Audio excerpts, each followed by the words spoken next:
Alors, quand on parle des déchets, on en parle énormément aux informations, etc. On pense souvent au plastique. Donc, c'est vrai que tous les déchets qu'on génère, il y a énormément de plastique dans notre vie. Et ce plastique va avoir un impact très important sur les milieux aquatiques et surtout sur les organismes qui y vivent.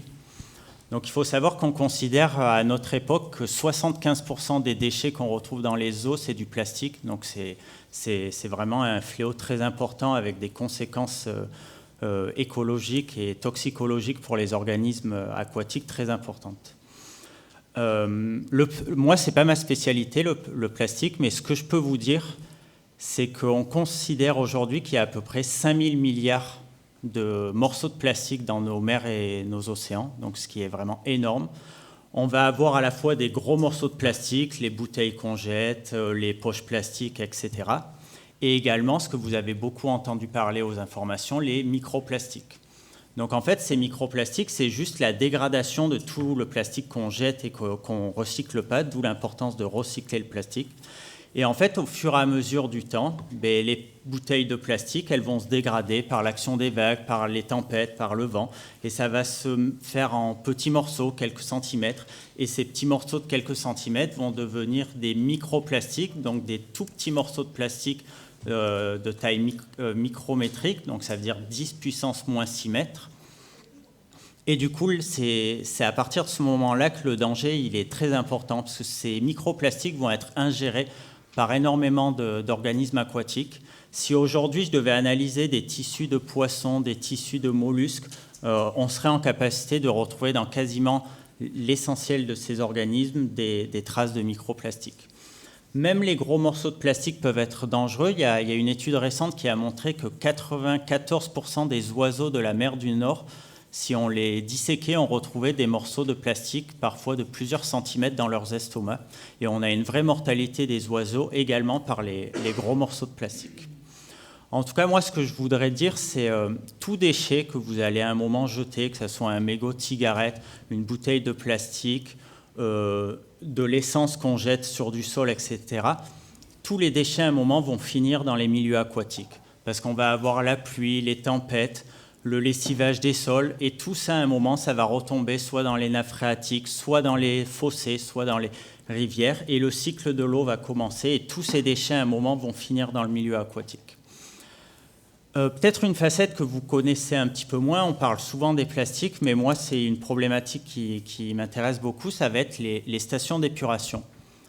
Alors les stations d'épuration, bien entendu, elles ne sont pas là pour polluer les milieux aquatiques, au contraire, elles sont là pour protéger les milieux aquatiques et traiter nos déchets. Mais tous les déchets que vous générez au quotidien, quand vous allez aux toilettes, quand vous prenez votre douche, quand vous faites votre vaisselle, quand vous lavez votre linge, tout ça, c'est des eaux usées qui vont finir dans les stations d'épuration. Les industries qui font des procédés industriels, les eaux résiduelles des hôpitaux, tout ça, ça finit dans des stations d'épuration. Les stations d'épuration, elles ont été faites pour gérer ces déchets parce qu'il y a une quantité de polluants à l'intérieur de ces eaux usées qui sont dangereux pour les milieux aquatiques. Sauf que les stations d'épuration sont designées à l'origine pour enlever un petit peu la macropollution, l'azote en excès, le carbone en excès, le phosphore en excès, qui peuvent être dangereux pour les milieux aquatiques. Mais dans ces eaux usées, on retrouve tout ce qui est micropolluant. Donc, qu'est-ce qu'un micropolluant ? Un micropolluant, c'est un contaminant chimique qu'on va retrouver dans l'environnement à l'état de trace. L'état de trace, c'est du microgramme par litre ou nanogramme par litre. Ça ne parle pas beaucoup, mais par exemple, nanogramme par litre, si vous mettez un morceau de sucre dans une piscine olympique, c'est du nanogramme par litre. Vous allez me dire, si je mets un morceau de sucre dans une piscine olympique, ce n'est pas très grave, jamais je vais savoir que l'eau est sucrée, ça n'aura aucune conséquence vu le volume de l'eau. Mais malheureusement, ces micropolluants, à ces concentrations-là, elles ont des effets toxiques sur les organismes aquatiques qui peuvent perturber leur système d'alimentation, leur système de reproduction, leur système de respiration, etc. Et en fait, les industries, mais aussi nous au quotidien, on utilise des milliers et des milliers de composés chimiques. Il existe 47 millions de composés chimiques dans le monde et au quotidien, vous en utilisez tous. Et en fait, on va nous-mêmes apporter une contamination des milieux aquatiques. Et le problème, c'est que les stations d'épuration n'ont pas été designées pour traiter ces micropolluants. Et de toute façon, des micropolluants, il y en a des milliers. Donc on pourrait inventer différents procédés qui peuvent en éliminer certains, mais d'autres vont passer à travers. Et l'homme, de toute façon, invente en permanence des nouveaux composés chimiques. Donc ça, c'est vraiment l'enjeu du XXIe siècle. Et d'ailleurs, dans les objectifs du développement durable, on se dit que la contamination chimique des milieux aquatiques, c'est vraiment une problématique majeure du XXIe siècle. Donc en fait, quand vous prenez un médicament, alors je ne dis pas qu'il faut arrêter de prendre des médicaments parce que c'est indispensable pour se soigner, mais dites-vous que quand vous prenez un médicament, une partie de ce médicament ne va pas être utilisée par votre organisme et va se retrouver dans vos urines. Vous allez aller aux toilettes, ça va aller dans les eaux usées. Les stations d'épuration ne vont pas être en capacité de traiter ces résidus de médicaments qui sont juste au microgramme ou au nanogramme par litre, mais malheureusement qui peuvent avoir des conséquences sur les organismes aquatiques. Les pesticides qu'on utilise dans nos vêtements, si vous avez des vêtements un petit peu haut de gamme de ski, il y a des composés chimiques perfluorés qui ont des propriétés très intéressantes, mais qui se retrouvent dans l'environnement. Les poêles de cuisson, téflon, téfal, tout ça, c'est des micropolluants. Donc on en utilise en permanence, et vraiment c'est ces déchets qui sont dangereux pour l'environnement. Et il y a vraiment un enjeu de mieux comprendre, et c'est l'enjeu de la recherche scientifique actuelle, de mieux comprendre quels sont les micropolluants qui vont avoir des conséquences sur les milieux aquatiques. Les maladies, alors malheureusement, il y en a énormément. Nous, dans notre pays industrialisé, développé, qui est la France, on en a beaucoup moins conscience. Alors pourquoi ? Parce qu'on a une réglementation de l'eau potable qui nous protège énormément, ou de l'eau en général. Il y a à peu près 60-70 paramètres qui sont contrôlés dans l'eau de notre robinet, des paramètres chimiques, des paramètres microbiologiques. Et cette réglementation, elle est très stricte pour nous protéger. Et finalement, on a très très peu de conséquences sur notre santé et très peu de maladies véhiculées par l'eau en France. Par contre, dans le monde, malheureusement, ce n'est pas le cas, et il y a une vraie différence entre les pays favorisés et les pays les plus pauvres. Et on considère à notre époque qu'à peu près 6% des maladies du monde entier viennent d'une problématique de l'eau, donc c'est non négligeable. Et ce qu'il faut savoir, c'est que nous, on ouvre notre robinet, on a notre eau potable. Dans énormément de pays, il y a à peu près 200 à 300 millions de personnes qui doivent marcher 30 minutes pour avoir accès à de l'eau. Et il y a plus d'une centaine de millions qui boivent directement dans les rivières ou directement dans la ressource. Et finalement, cette ressource, elle n'est pas protégée, elle n'est pas traitée. Et c'est là où les maladies vont arriver. Donc moi, j'aime bien les classer en deux catégories, les maladies liées à l'eau. C'est les maladies à court terme qui sont plutôt des problématiques microbiologiques. Donc, ce n'est pas ma spécialité, mais on va avoir en fait des virus, des micro-organismes qui peuvent nous rendre malades. Et là, on parle de maladies à court terme parce que si on consomme une eau qui contient ces micro-organismes pathogènes, alors ils ne sont pas tous pathogènes, mais ceux qui sont pathogènes, on va avoir des maladies qu'on appelle maladies diarrhéiques, donc un petit peu comme le choléra. Finalement, en France, les maladies diarrhéiques, il y en a plein. Ça arrive de temps en temps, mais ce n'est pas si dangereux parce qu'on va être pris en charge relativement vite. Dans le monde, il faut savoir qu'il y a 1300 enfants qui meurent tous les jours à cause d'une maladie diarrhéique et 1,8 million par an. Donc c'est vraiment une problématique et c'est l'enjeu également du XXIe siècle de rendre accès à une eau potable et non dangereuse pour la santé pour l'ensemble de la planète en fait.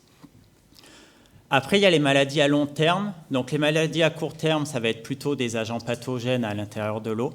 À long terme, ça va être plutôt les agents chimiques. Donc, en fait, les contaminants chimiques, donc les métaux lourds ou certains contaminants chimiques que je vous ai déjà cités, ils vont être là à l'état de trace. Si on boit un petit peu d'eau, ça ne va pas être si dangereux, on ne va pas avoir une conséquence sur notre santé.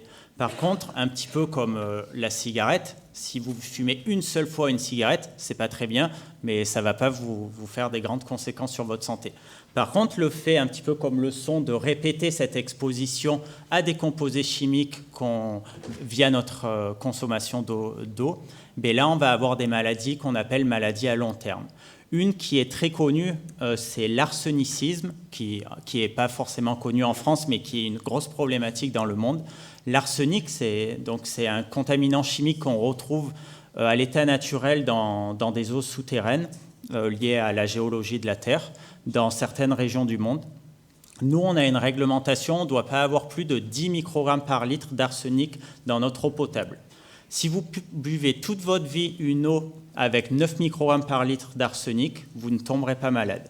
Par contre, si on dépasse 10, on va avoir un risque pour notre santé. Si c'est quelques jours, quelques mois, peut-être qu'une maladie très grave ne va pas se développer. Mais dans certains pays, dont le Bangladesh, ils ont énormément de traces d'arsenic dans leur eau. Et comme il y a peu de traitements et beaucoup de personnes qui sont obligées de boire directement dans les rivières ou dans les lacs, eh bien, ils vont être exposés à des concentrations de contaminants chimiques, ici l'arsenic, toute leur vie. Et au bout de 5, 10, 15 ans, la maladie va se développer. Au début, c'est juste des liaisons cutanées avec des taches sur les mains et sur la peau.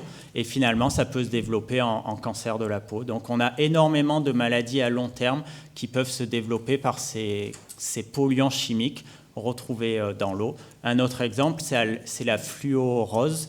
Si vous consommez une eau avec trop de fluor, vous allez avoir la fluorose dentaire. Ça va être des taches sur vos dents.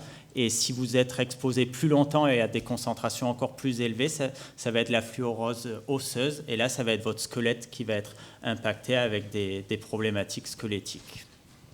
Donc en gros, court terme, c'est micro-organismes pathogènes. Et long terme, ça va être plutôt des contaminants chimiques qu'on va retrouver dans nos eaux. Finalement, pour améliorer la qualité de l'eau, c'est moins la polluer. Donc c'est un peu basique, mais c'est sûrement l'action où on a le plus de moyens, surtout à l'échelle mondiale, parce que je peux vous parler de techniques de traitement avancées. Il en existe beaucoup et très efficaces, mais dans un enjeu planétaire, ces traitements sont aujourd'hui encore très coûteux. Donc il faut aussi chercher des solutions pour l'ensemble de la planète.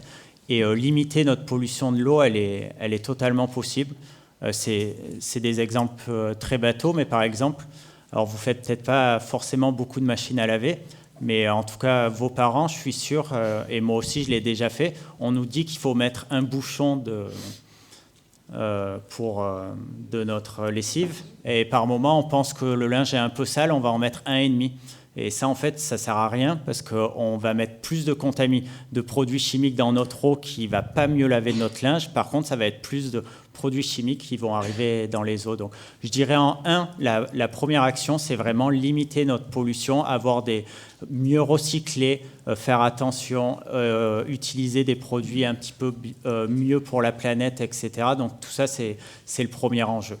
Bien sûr, on a des solutions de traitement de plus en plus avancées et les stations d'épuration essaient également de mieux traiter ces polluants que je vous ai parlé, ces micropolluants qui passent à travers. Alors certains sont très bien éliminés, je vous rassure, il ne faut pas être alarmiste, mais il y a des nouveaux traitements. Je ne pourrais pas rentrer très en détail parce que je ne connais pas toute la technique, mais ça va être par exemple des traitements d'oxydation à l'ozone. Ça, on le fait déjà, mais maintenant, il y a des traitements d'oxydation à l'ozone. Donc, l'ozone, c'est un oxydant qui va venir réagir avec ces micropolluants et les casser et les dégrader pour pas qu'elles se retrouvent dans l'environnement. Après, il y a plein de questions scientifiques sur tout ça. Si on casse notre micropolluant et on le dégrade, il se dégrade en quoi ? Est-ce que ce qu'on a dégradé, c'est moins toxique ou est-ce que c'est plus toxique ?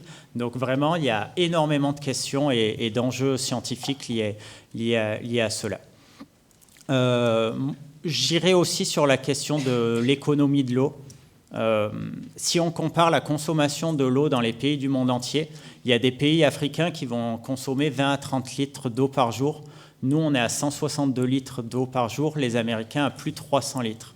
Donc tout ça, c'est par jour et par personne. Donc tout ça, c'est des enjeux qui vont permettre également de limiter la pollution. Avec le réchauffement climatique, on va avoir une augmentation de la température et dans des régions du monde, on va avoir de moins en moins d'eau disponible et du coup, on parle de stress hydrique. Et en fait, les eaux usées, elles peuvent être réutilisées.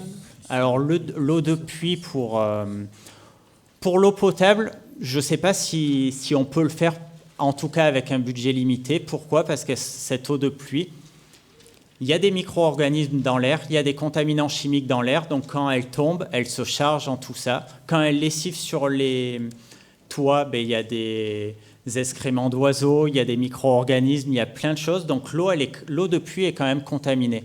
Donc si on veut utiliser cette eau de pluie, on va devoir la traiter.